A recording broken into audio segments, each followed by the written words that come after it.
Waking up and wishing that you don't. That's the things that I will never come to know. What is it? So anyway, I remember this little tiff between my parents. It was like the biggest loving moment. Because you're raised religious by all the fucking social workers in my day when I was born. And then your parents, if they're very smart or geniuses or intelligent, will teach you, it's psychology, it's philosophy, it's the arts. And my dad goes, I'm fucking ugly, Joanna. I just want to leave you. And my mom was like, and I was like, you're not ugly, Dad. I know exactly what you mean. You're calling your face fucking crooked and shit, you fucking buffoon. And then he's like, that kid's funny. My kid's funny. My daughter is hilarious. And then my mom was like, yeah, like you were like the only reason why I first got with you is because you're so fucking sexy. I was like, yeah, dude. I was like, dude, you're a straight up dude. And you know what? You're the best fucking dude too. He's like, I get it. I'm not lost. My grandparents and my parents and their Alzheimer's didn't fucking ruin my family. I was like, how could they? All you gotta do is stretch your neck. And Kale has always been really insecure with me because he doesn't see himself as intelligent, though he is. And he is into philosophy. He's a Buddhist. And he says, I'm just very smart and it's awkward. And I'm like listening to him. I'm like, yeah, something's with you today. Like, you're just very fucking smart. But you know what? I like it. And like, I want to hump you about it all the time and not force you to have babies about the humping or deal with my cramping and period all too much. I was like, I want you to be free. I want you to work the jobs that make you happy, even though you don't make much money. And I'm like, so what? It was just like the commercial, a fucking save on accident. They had to give you a credit card because they embarrassed the shit out of you because their staff wasn't doing what they're supposed to be doing. I was like, it's okay. See you when I see you.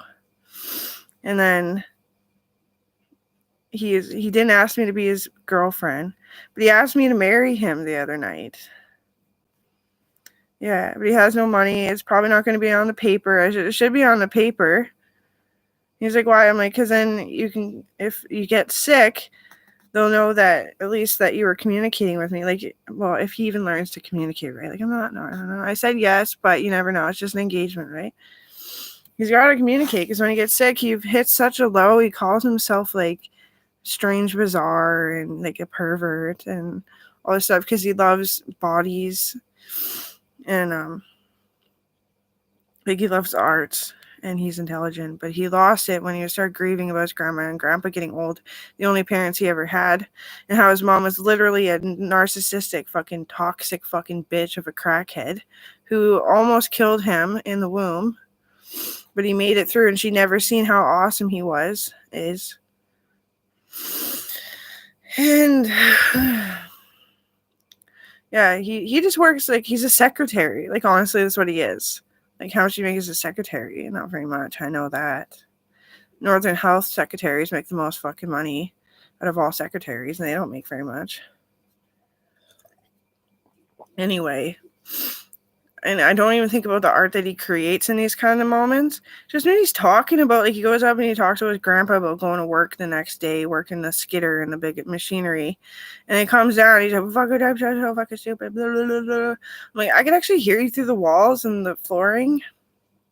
Like, you got it pretty bang on, like you're pinned tight. And I was like, and that you're brave. You're really brave to work machinery in Canada without the war insurance. You're brave as fuck, and you drive too when you have a chance, and you're a good driver.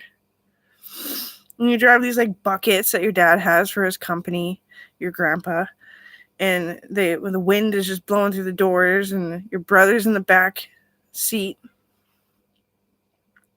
and he's like on a fucking just normal stool chair, and like it's legal. Yeah, it is. I just don't see how you don't find that to be a distraction. For me, I'd be like, I gotta stop and pull over. Like, how do I pull over? If his chair started rocking, like, it's completely legal with the company that somebody sits in just a regular fucking kitchen chair in the back of the van. But I can't do it. I get distracted. Like, I fear the hurt so fucking much of losing people. And Kay, honestly, like, before I even met you, I was crazy about you. Like, they introduced me to you, And they've never said that I couldn't. They just said it might not work. But like, you're Charizard and I'm Squirtle. Okay?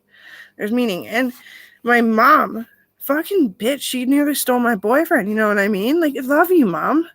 No, like, literally, he's like, if Amber's not going to let me stare at her because she has acne, I'm going to sit here and stare at her mom. I'm going to stare at your mom, Amber.